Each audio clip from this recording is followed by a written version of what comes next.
So today I'm going to do a walkthrough of the collection. So as you can see on this side of the room, this is my superhero stuff. So this is literally She-Hulk, Vision, Hulk, Moon Knight, Rescue, all the Spider people, basically anyone that I consider good is on that side of the room. And then over here I've got my little Avengers sort of main six.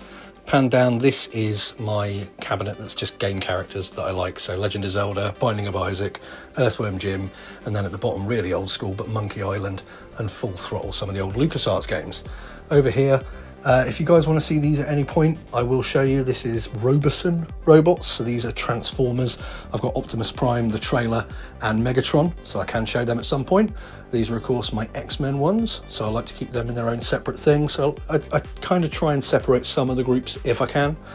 This cabinet, these are some of the earliest things I ever collected. These are Marvel Zombies statues.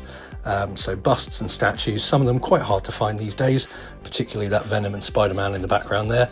Then you've got all my Deadpool stuff, and then on this side you have got all of my villains.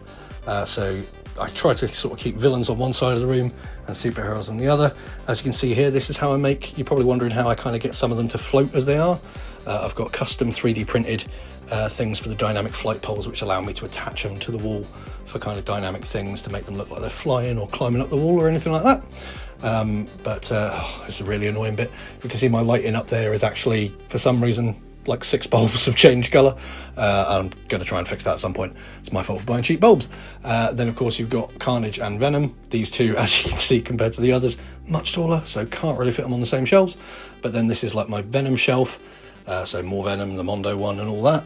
And then you've got some of my sort of busts from, again, my earlier collecting days, Scotty Young ones, if you know who that artist is, and then a few other ones dotted below as well.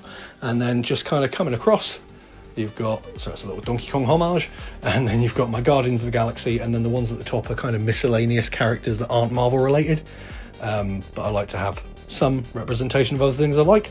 But there you go, guys, that is the full room. But let me know if there's anything you see here that you want me to have a look at.